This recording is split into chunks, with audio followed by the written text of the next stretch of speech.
Welcome back to Math 118. Today we're going to start our study of equations. And equations utilize these mathematical expressions that we talked about last time. Um, and an equation is simply, it's a statement that two expressions are equivalent. Right, so starting off very simply, right, we might have the mathematical expression, right, 7 plus 4, right, and that is equal to, right, this is equivalent to 11, right? We have one statement here, we have one statement here, and we're saying that they're equal. We could also say something like, 4x plus 10, that expression is equivalent to 2. Right, and usually what we try to do in past algebra classes, and what we'll do a lot in this class as well, is we'll try to find equivalent equations. An equivalent equation simply means that um, when one is satisfied, the other is satisfied, right? So in this instance, an equivalent equation to this one right here would say be the equation x equals -2. Right? If this is true, then this is true. Similarly, if this one's true, then that one's true. Right? That's just how these things talk to each other. So then sort of the natural question that arises in this process, right, is how do we keep equations equivalent? Right? How can we equations equivalent, right? Right? How can we take one equation and transform it to a simpler equation, right? If we're being, say, asked to solve for our variable x here, some of us can just look at that and know that it's -2. I personally can't. I would need to solve it, right? Um, and we solve it by finding an equivalent equation, right? Um, and so there's two ways that we can do that, right?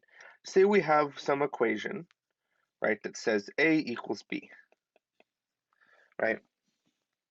Well, this equation is equivalent to, right? So we draw this double-sided arrow, right?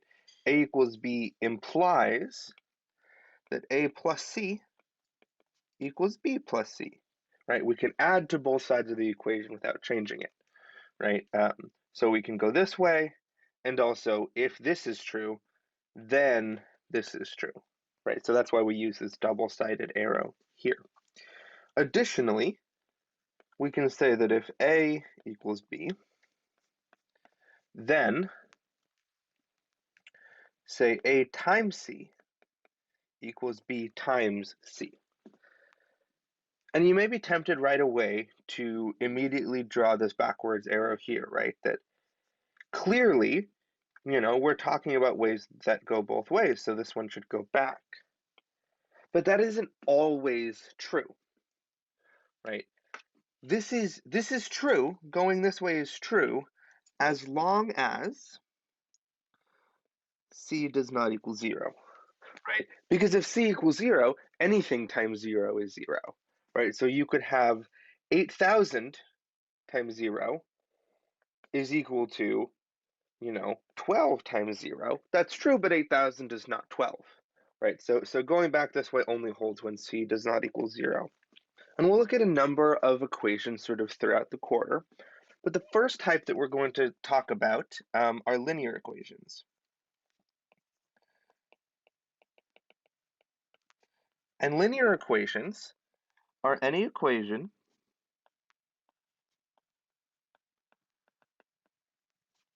equivalent to ax plus b equals 0 for a and b real numbers. So this definition sort of follows what you would expect, right? Um, we'll get into why this is called linear sort of early next week, right? The graph of this equation here is a line, right? Hence the name linear. And they can look a little bit strange. There's some questions like that on your homework that ask you to solve equations that turn out to be linear, even if they don't look like it. But we can throw up some examples, right? You might have, 4x plus 10 equals 2, clearly linear, right? If I move this 2 over here, we have 4x plus 8 equals 0. That's linear, right? A nonlinear equation might be x squared plus 4x equals negative 8. This x squared condemns us. We're no longer linear. Additionally, you could have something like 2x is equal to 1/3 times x minus 6. Just like we did here, we can move this 2 over to this side. We have 0 over here, and we have a linear equation. Another counterexample, we could say have 5x minus 3. We're on to a good start there. But if we say set this equal to the square root of x, well, this square root once again condemns us. So this is not linear, just like the one above it. Next, we could do something like, x plus 2 equals x over 4. This is linear, right? This x over 4 is equal to 1 over 4 times x, right? And we can proceed similarly. But let's say we have x plus 2 equals 4 over x. Now suddenly, this is not linear, right? Because 4 over x is the same as 4x to the negative 1, which is indeed not a linear equation. One of the things that we can do with linear equations, right, is we can solve them, right? And we've been solving these for a long time in our mathematical careers, right? Say we have 7x plus 4 equals 3x minus 8. Well, we can we can start by, say, subtract 4 from both sides, and then we would get 7x equals, say, that would be 3x minus 12. And then if we subtract 7x from both sides, right, minus 7x minus 7x, well, then we would end up with, 0 equals, I would see this as minus 4x minus 12, okay? And we have shown in this way that this is a linear equation, right? This looks just like that. And now if we add 12 to both sides and divide by 4, we get x equals negative 3. Now, of course, we should check our solution, and I will lead that up to you.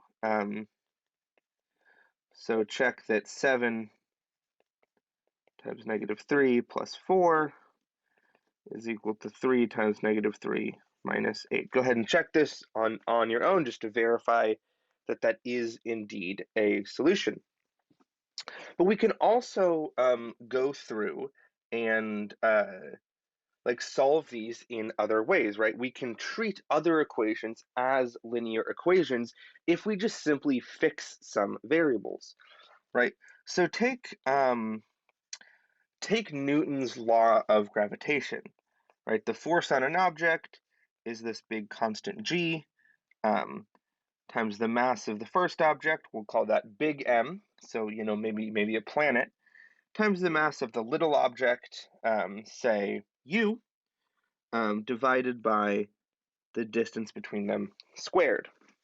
And we can solve this for m. And if we want to solve this for m, what we're going to do is we're going to treat m like a variable, and we're going to treat the rest of these like constants, right? And so what we can do is now we're trying to solve the equation, say f equals gm over r squared times little m, right? where maybe this is our A, and this is our X, and our B is equal to 0. And we would carry this through the way that we have in the past, right? We'll multiply both sides by the reciprocal of this guy, which in this case is r squared over g big M, and this guy is r squared over g big M. These all cancel, and we're left with just m. Looks like it's equal to r squared f over g big M, right? And just like that, we're able to solve these simply by taking these things and treating them as constants and solving like we would any other linear equation. The next sort of large-scale equation that we will work with are quadratic equations. And a quadratic equation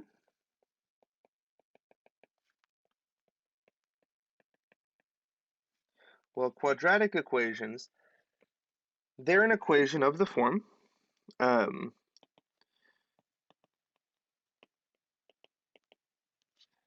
their form looks like this. Ax squared plus bx plus c equals 0.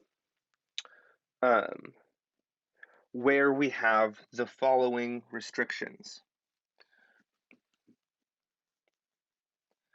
So we have a, b, and c are real numbers, and a does not equal 0, right? Because if a equaled 0, well then that term would drop and we would be left with a linear equation. Any of these other terms here can be 0, no problem, but for it to be a quadratic, a has to be non-zero. And the most common way that we would solve this, right, the sort of first way that we learn is this method of solving by factoring. Right, because we're interested in a value of x that makes this hold, right, which is why we want to solve them, right? So say we have the equation x squared minus 3x minus 10 equals 0. Now, I don't know how sharp your factoring skills are, but we're looking for two numbers that multiply together to get negative 10 and add together to get negative 3. Well, my factors of 10, I've got 1 and 10, and I've got 2 and 5. 1 and 10 is obviously out, but 2 and 5 could work, right? If we have a negative 5 and a positive 2, negative 5 times positive 2 is negative 10, and when you add them together, you do get negative 3. So from this, we can get out that we have the product of x plus 2 and x minus 5 is equaling 0. And here, as we've done countless times, we can read off right away that x equals negative 2 and 5. But here's my question to you. Why does this work? Right? Why can we just go straight from x plus 2 times x minus 5 equals 0 to x equals negative 2 and 5? Well, that's because in the real numbers, right, we have this thing called the zero product property.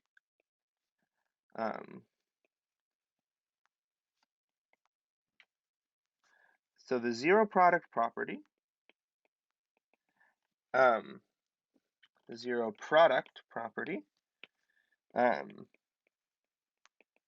the zero product property says this. It says if a times b equals 0, right, where a and b are mathematical expressions or numbers or whatever you'd like, if a times b equals 0, then a equals 0 or b equals 0. This is why, because the product of two non-zero numbers is always non-zero. And so if the product of two numbers is 0, one of them has to be 0. And that's why we can look and we can say, okay, well, if this is 0, right, if this statement equals 0, then either this term is 0 or this term is 0 or both. Both is totally valid, but the moment that it equals 0, one of them at a minimum has to be 0. The other common method you'll see is the thing called completing the square. And it's a little strange at first, and we'll do an example of how it works. So let's say we have the equation x squared minus 8x plus 13 equals 0. And our goal is to make the left-hand side look like a perfect square. And so let's recall, right, that if we're looking for a perfect square, we have something like x plus a squared, right? And that equals x squared plus 2ax plus a squared, right? And this negative 13, that doesn't fall in line with us, right? That's not going to make this a perfect square. So what we'll do is we'll move that 13 over, and we'll do something like this. X squared minus 8x plus something equals negative 13, right? So the question is, what do we need here in order to um, in order to make this a perfect square? Well, we need a squared. But what is a? Well, a would be negative 8 over 2, right? Because we have 2ax, and 2a is negative 8. And so a squared would be minus 8 over 2 squared, or 16, right? And remember, if we're adding it to this side, we also need to add it to that side. But now that we've done this, we can write this as x minus 4 squared, and that equals negative 13 plus 16, or 3. From here, we can take square roots of the whole thing, right? And we get x minus 4 is plus or minus the square root of 3. Move this 4 over, and just like that, we've solved this quadratic, more or less without having to go through this factoring process, right? That's the beauty of completing the square. If you can figure out this little chunk here to add, then it's almost obvious, right? You can write this as a perfect square, take square roots, and then you're good. For those of you that are more visual learners who like the geometric picture of things more, there's a very beautiful geometric understanding of why completing the square works that we don't have time to go over in this lecture. But if you are curious about that, definitely stop by my office hours and we can sort of go through that. When I was learning this material, it helped me understand it a lot. I'm very a like big fan of these geometric pictures of these ideas. Um, but since we don't have time for that, we will continue forward with some examples. So let's do another one about completing the square. Let's say we have 2x squared plus 4x minus 12 equals 0. Okay, well, just as before, right, we know this negative 12 isn't going to help us, so we can move it over there and get 2x squared plus 4x equals 12. You'll notice what we were doing here only talked about x squared being a sort of solitary thing without a leading coefficient, which is fine. We can factor out a 2 here. 2x squared plus 2x equals 12. And so the question is, what do we need to add here, right? If I grab my little scissors like that, what do I need to add in order to make this a perfect square? Well, 2 divided by 2 is 1. 1 squared is 1. So I need to add 1 in order to make this a perfect square. But then what do I need to add here? Well, I'm not just adding 1 to this side, I'm actually adding 2 times 1, so I need to add 2 times 1 here. And that leaves me with the equation 2 times the square root, 2 times the quantity, x plus 1 squared equals 14. Dividing by 2, we have that x plus 1 squared equals 7. Now we can take square roots, and we see that x plus 1 is equal to plus or minus the square root of 7. Whenever you take square roots like that, you always pick up a plus or minus, because, if we think about the square root of 4, right? 2 squared is 4, but negative 2 squared is also 4, so we need to account for that with the plus or minus. But then from here, we can read off our answer as x is negative 1 plus or minus the square root of 7. So now, as we're generally interested in this class, the question arises, what about the general case, right? Can we find some sort of formula that we can plug any quadratic into and it will give us an answer? Can we solve the general case so we can just have this thing that we can pull out of our pocket whenever we need it? And that's where the thing called the quadratic formula comes in, right? And we can do a quick derivation, right? Often, when you first encounter this, it's just sort of handed down from on high, like these, stone tablets. But we can derive it actually fairly easily, right? So let's start with our general quadratic um, e equation of ax squared plus bx plus c equals 0. And the first thing we're going to do is divide everything by a. When we divide everything by a, we get x squared, that should be an x, plus b over ax plus c over a equals 0, right? 0 divided by a is just 0, so no change there. Well, now if we move this c over a to the other side, well, then we can complete the square, right? B over a x plus something equals c over a plus something. But what does that something need to be? Well, it should be whatever this is divided by 2 squared. So the thing we should add to both sides would be whatever that is, b over a, divided by 2 squared. And I need to add that to both sides, right? So b squared over 4a. But now we can write this as a perfect square, right? We can write this as x plus this thing before we square it, x plus b over 2a squared is equal to, and we'll get a common denominator over here, right? We need to add a factor of 4 here in order to get our common denominator. This a should be squared, that's my bad. In order to add these together, we need a common denominator.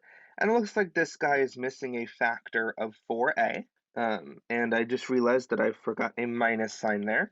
But with our factor of 4a, we get minus 4ac over 4a squared. And then that's actually plus b squared. Now, if we take square roots of this whole thing, right, we'll get rid of this square, and we'll take square roots here. So we have x plus b over 2a is equal to plus or minus the square root of b squared minus 4ac over, and I'll just do this second part now, right? The square root of 4a squared is just 2a. And now when I move this to the other side, we end up with our final formula. X is equal to negative b plus or minus the square root b squared minus 4ac all over 2a. And this is the well-known and oft-hated quadratic formula. You can take any equation here, any quadratic, and plug in my values a, b, and c there, and we will always get the correct solution. Okay, so let's try it out, right? Let's try this one here, right? Let's try x squared plus 1 equals 0. But no fear, right? We can do this, right? It's x is negative b plus or minus the square root of b squared minus 4ac all over 2 times a. And a is equal to 1, b is equal to 0, and c is equal to 1. That's fine. We can figure this out, right?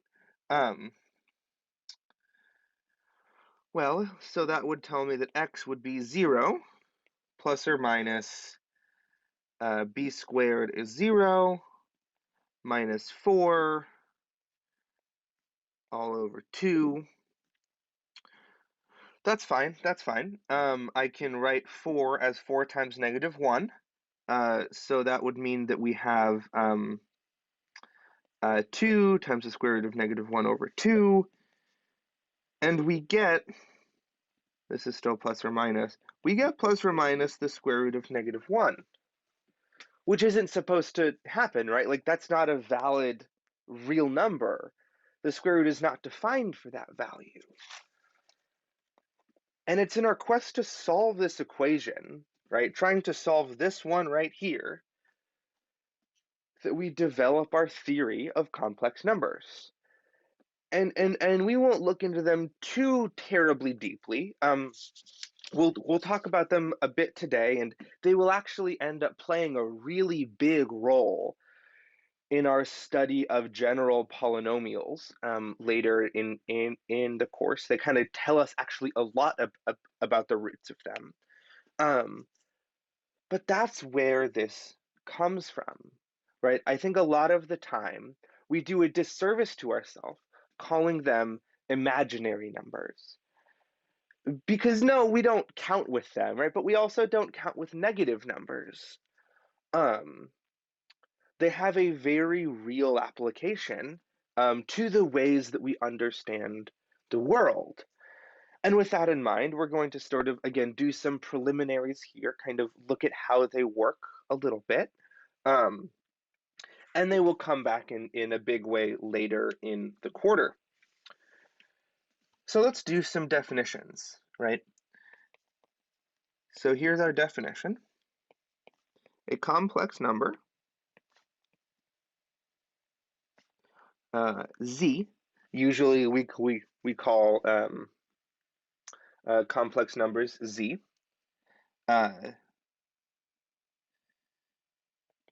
is of the form a plus bi for a and b, real numbers, and defining I is equal to the square root of negative 1. And most complex numbers, or all complex numbers, can be written in this form, right? This is the standard form of a complex number. They're broken into two parts. The real part, and even though I don't particularly like this notation myself, we do call this part here the imaginary part. And so we can have a few examples, right, of some complex numbers, right? We could have, say, 3 plus 4i. We could have 1/2 minus 4/3 I, right, where this is our real part, 3 and 1/2, and our imaginary part would be 4i and minus 3/4 I. But you can also have, say, just the imaginary part, right? You could have just 6i, right? That would be solely the imaginary part. You can also have, and this takes a little bit getting used to, minus 13 is a complex number. It's a complex number with just a real part. Let me write that in the same color that we've been using. It's a complex number with just the real part and 0 imaginary part. But that's because, remember, we did this hierarchy last time. You know, you have the natural numbers are contained within the integers, which are contained within the rationals, which are contained within the reals. And all of those, well, that's all a subset of the complex numbers, right? Where this symbol here, this fancy C, is the one for the complex numbers. And again, right, this form here, this a plus bi, when we're doing math with them, right, when we're multiplying them, when we're dividing them, when we're adding them, we always want to express them in that form because, well, that's the standard form. And as I just alluded to, right, you can add them, you can subtract them, you can multiply them, all of this. And they follow the way that we would normally expect, right? You know, you can do something like 4 plus 3i minus 7 plus I, right? And we would do what we did do before with when we were adding or subtracting these expressions, and we distribute this negative sign in. We'd get 4 plus 3i minus 7 minus I, and then we would collect like terms, right? I have 4 minus 7 is minus 3, and I have 3 i's and minus 1 I, and we would get plus 2i. We can absolutely, let me indent this just a little bit so it's more obvious. We can talk about multiplication, right? Let's say we have 2i squared. Well, as we saw in our exponent rules, we can distribute this squared in, and we can write this as 2 squared I squared. And once we write it as 2 squared I squared, we can do each of these terms individually. This would be 4 times I squared is negative 1 by definition, right? And then we have 4 times negative 1 is negative 4. We can also multiply together numbers that have both real and imaginary parts, right? We could say multiply something like 3 minus 4i times 2 plus 6i. And when we do this, we would just simply FOIL it, right? We start with 2 times 3, which is 6. And then we'd go 3 times 6i, which gives us, looks to me like plus 18i. Then we go to our inner terms, maybe 4i or minus 4i times 2, look to me like minus 8i. And then we do our last terms, which when we multiply that together, that looks to me like minus 24, get the right color, minus 24i squared. And now we collect like terms and we remember that I squared is by definition negative 1. So we have 6 minus 24 times negative 1 is plus 24. So it looks like we have 30. And then for our imaginary part, we have 18 i's minus 8 i's. Looks like plus 10i to me. So once again, just like we did with the quadratic formula, can we solve the general case? Right? Can we solve a plus bi times c plus di? Well, we can proceed similarly, right? Our first term would be ac. Our outer terms, looks like ad times I. Our inner terms, looks like bci. And our last terms are bdi squared. Once again, if we collect our like terms and remember that I squared is -1, looks like we have AC minus BD, right, where we pick up this minus sign because of this I squared. Then we're adding to that, looks like AD plus BC times I, right? This is the general form of complex multiplication. If you have any complex numbers being multiplied, you can just plug your coefficients in here, right? Um, in the same way that you wouldn't always necessarily need to use the quadratic equation or the quadratic formula, sorry, to solve any quadratic equation, but you can always fall back on it if you need it, right? This will always work. So the next question is, right, we've done addition, we've done subtraction, we've done multiplication. What about division? And this is where things get a little bit more complex, if you would pardon my pun. And in order to do that, we need to introduce an idea called the complex conjugate, okay? So let's start with some complex number z. So let's say z equals a plus bi, right? And we define the conjugate of z, or rather, to be most correct, the complex conjugate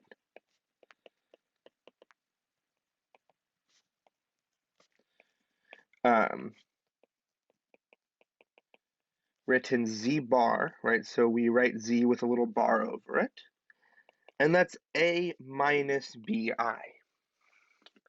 So the question is, again, why? This seems really arbitrary. Let me show you the motivation behind this, right? Something that's really, in my opinion, pretty cool, right? Let's take these arbitrary components here, right? Z times z bar. Well, that's a plus bi times a minus bi. And let's carry out this multiplication. Our first term gives us a squared. Our outer terms gives us minus abi. Our inner terms gives us plus abi. And our outer term gives us minus b squared I squared. But I want you to notice this plus abi and this minus abi cancel, and we get a squared plus b squared. The reason that conjugates are so powerful, right, is that for any complex number z, and I mean any, you can pick any complex number you like, z times its conjugate is a real number, right? We can take any of them, and we always get a real number, right? Some examples of these complex conjugates, right? We have 4 plus I, we get 4 minus I, right? We just negate the coefficient on the I. We have, say, 2 minus 7i, we negate negative 7i, and we get 2 plus 7i, right? If we have just the complex number 5i, well, its complex conjugate would be minus 5i. We have the complex number 3, right? Because every real number is a complex number with 0 imaginary part. Well, when we negate the 0 imaginary part, we just get the number 3, right? And now I can practically hear you telling me, like, Lucas, like, why? Sure, that's cool. Why does this matter? Right? Why? Okay, cool. I can take a complex number, I can multiply it by another number, and I'm always going to get a real number. Why does it bother, right? And the reason why is this is how we can do division, right? Division between complex numbers is not necessarily defined. But we can sidestep that, right? Because division is just fancy multiplication. So if we can turn a division problem into a multiplication problem, we can solve it, right? So let's take two complex numbers and let's divide them, right?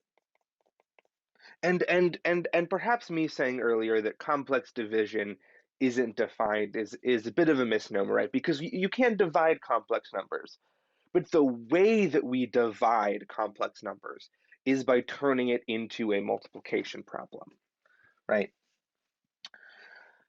So let's divide the complex numbers 3 plus 5i by 1 minus 2i, okay? And what we're going to do, in the same way that, you might deal with fractions or deal with whatever, we're going to multiply by 1. We're going to multiply by a very fancy 1. And our fancy 1 is going to look like the conjugate of the denominator, which is 1 plus 2i. Now, you'll agree that since we're multiplying by this thing divided by itself, we're multiplying by 1, so we're not changing the equation at all. Okay, well, when I multiply a number by its conjugate, on the denominator here, we're going to get a squared plus b squared, right? So we're going to get 1 squared plus 2 squared, which is 5, okay? And on the top, we have 3 plus 5i times 1 plus 2i. And I can carry that out via normal multiplication. Okay, so let's do that, right? But before I do that, let's make this even more clear, right? Let's bring this division by 5 out, and we have 1/5 times whatever's happening in here, right? Our first term, I see 3. It looks like plus 6i plus 5i, and it looks like minus 10. Okay, so when we do this, when we combine like terms, we get 1 over 5. Looks like times negative 7 plus 11i. But once again, we want to write this in the standard form. So when we distribute this 1/5 in, we get minus 7 over 5 plus 11 over 5i. And let's not lose what we did here, right? We took division, and through this shift in perspective, by multiplying by this 1, we turned it into simple complex multiplication, which is just one of the many implementations of FOIL. But, it wouldn't be pre-algebra if we didn't try to solve the general case. Let's solve the general case, right? Let's solve a plus bi over c plus di. Okay, well, I know I need to multiply by our conjugate, right, which would be c minus di. On the top, I'm going to get, looks like a times c, minus a di, looks like plus bci, and then minus bdi squared. On the bottom, looks like we're going to get c squared minus cdi plus c times d times I, and minus di squared. Well, just as before, these two terms are going to cancel, and if we collect a bunch of like terms, remembering that I squared is negative 1, looks like we're going to get AC plus BD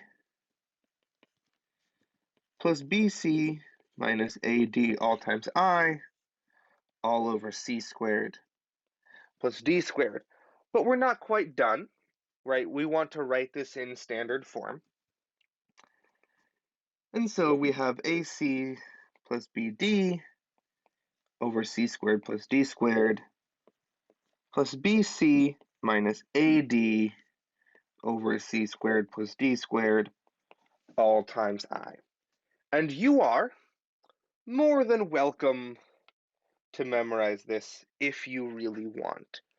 Personally, I think this is one of the instances where memorizing the general case is more likely to lead you astray and lead you to a simple multiplication error or misremembering something than it is to memorize this trick of multiplying by the conjugate and then carrying through your normal multiplication and all of that. So let's run a couple more examples of this, right? Let's say, for instance, let's do this division here, right here. Let's take the complex number 1, and let's divide it by I plus 1. And remember, we need to multiply by our conjugate, right? We want to express this in standard form. Right now, it's not in standard form, and we want to fix that, right? So we want to multiply the top and bottom by our conjugate, which involves negating the complex part, right? So this is minus I plus 1 and minus I plus 1. Well, when we do this multiplication, on the top, on the numerator, we're just going to get minus I plus 1. And our denominator, looks like we have I times minus I. So our first term is going to be minus I squared.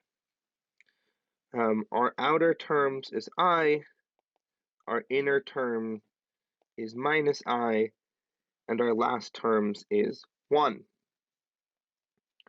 Well, I squared is negative 1, but we're negating it.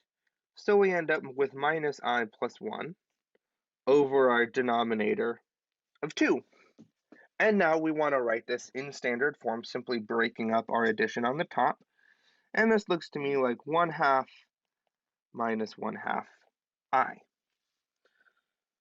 Let's try 2 more. We'll say we'll do 2 plus 3I over 4I, right? Just dividing by this complex part. And this is actually a little bit easier. There's a little bit less work for us to do. We multiply by the conjugate, in this case, negative 4I, because we negate the complex part. And now we just need to distribute this, right?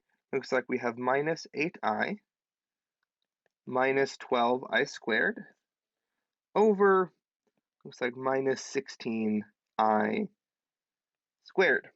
Now, if we simplify this a little bit, negative 12I squared is going to be positive 12 minus 8I, and minus 16I squared is just a plus 16. Now I can split this up into 12 over 16 minus 8 over 16I. And this is absolutely a valid way to submit this. You are, however, more than welcome to recognize that 12 over 16 is 3 over 4, and 8 over 16 is 1/2. As a general rule, unless we're dealing with situations where decimals are unavoidable, always leave your answers in this class in fraction form, just because it's easier to at a glance determine if you've gone the sort of like if your solutions are going in the right way. Fractions are just easier, and oftentimes they're more exact. You don't need to do all of this rounding that comes with transferring to a decimal expansion of the number. We'll do one more of these before we sort of hop back into the world of quadratic equations. Right. So let's take a look at, say, 2 over 3 plus I. So that's our first division. Minus 5 over 1 minus 3i. And what we want to do, there's a number of different ways to do this, but the way that I think leads to the fewest errors is doing our conjugation first and then combining our two terms. So we'll start with that, right? We need to clear each of these of complex numbers in the denominator. So we'll start with this first one. We'll multiply by the conjugate of 3 minus I over 3 minus I. That's going to be times 2 over 3 plus I. And on this one, put it over here, we want to, again, negate this complex part, so we get 1 plus 3i over 1 plus 3i. Multiplying through, looks like we're going to get 6 minus 2i over, our inner terms are going to cancel, and so we're just left with the first and the last, which to me is going to look like 3 squared plus 1 squared. So that's going to be 10. And over here, as we distribute, it looks like we have 5 plus 15i.